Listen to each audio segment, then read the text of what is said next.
Good evening, everybody. Welcome. Welcome to the BRC's annual industry dinner and this absolutely amazing venue. To start with, a few quick words of thanks to our headline partner, PayPal, our supporting partners, DP World and Kronos, our charities, Pennies and Retail Trust, and all the team behind the scenes. Tonight wouldn't have been possible without you. Thank you. In fact, let's thank them.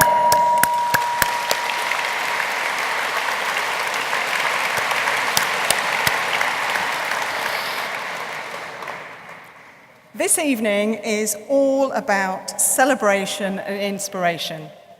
After dinner, we're going to be joined by Sophie Hackford, a leading futurist, who's going to be sharing her take on emerging technologies and global trends. So, some inspiration to come.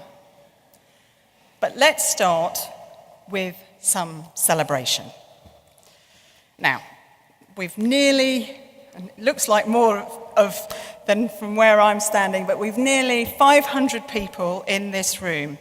And let's say, give or take, on average, 10 years in retail, each of us. So that's 5,000 years of retail experience here tonight in this beautiful room. Now, that apparently is a whale. It used to be a dinosaur, and it's a pity it's not a dinosaur because there would have been a great joke in there somewhere. Retailers are always quick to tell you how long they've been working in the industry. For me, it's 25 years. So not quite dinosaur territory just yet.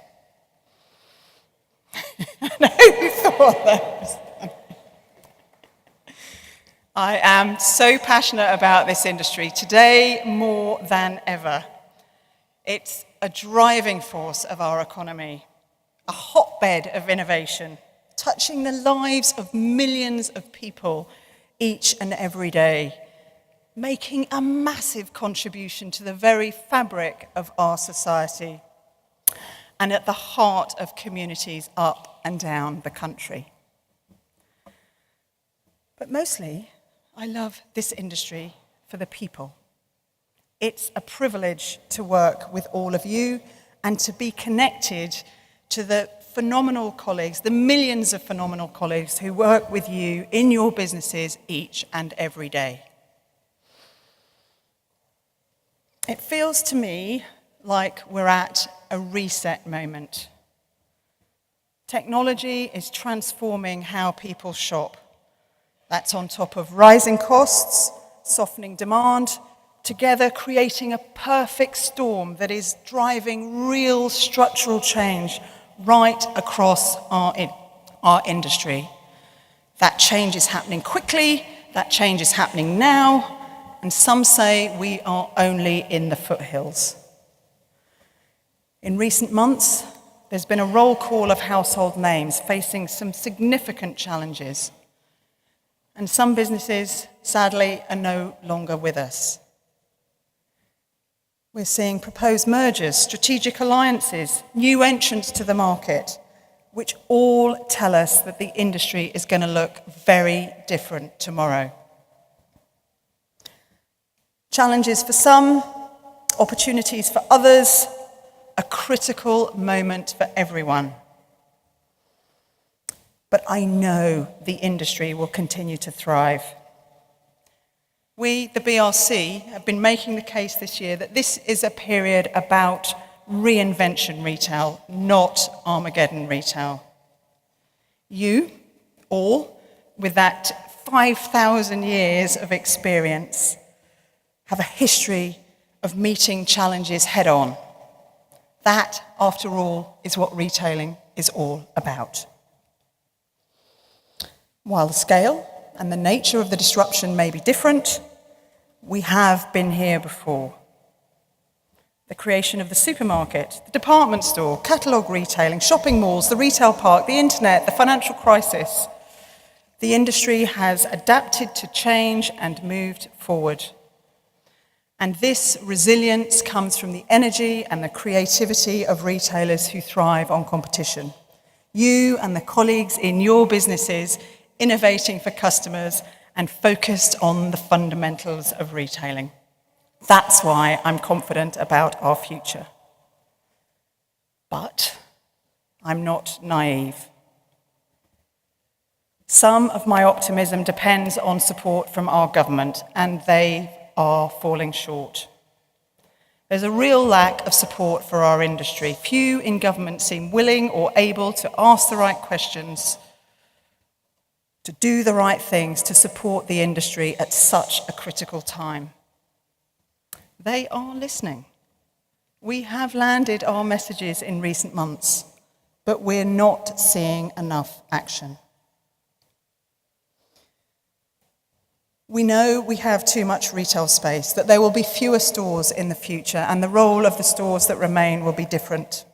Less about the transaction of selling, and more about experience, a brand showroom, a source of inspiration, or a convenient service or fulfillment offer.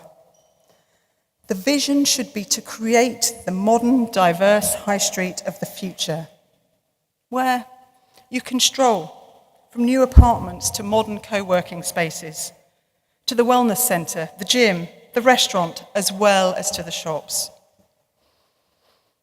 There is no silver bullet that gets us from here to there, but one major barrier fully in control of government is business rates.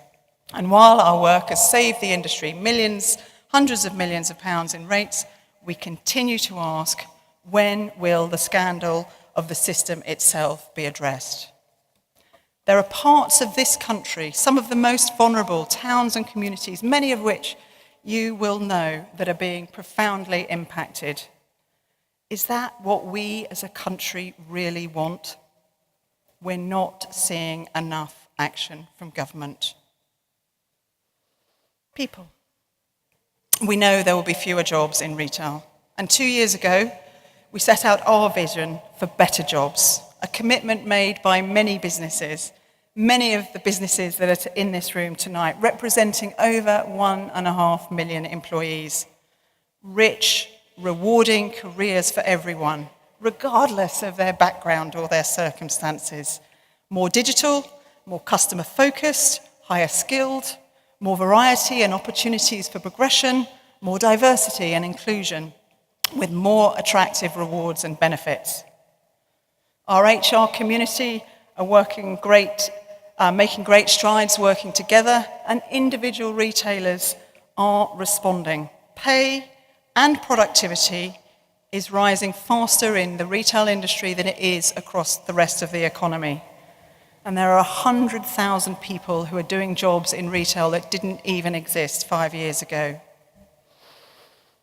But all this requires significant investment in retraining and lifelong learning.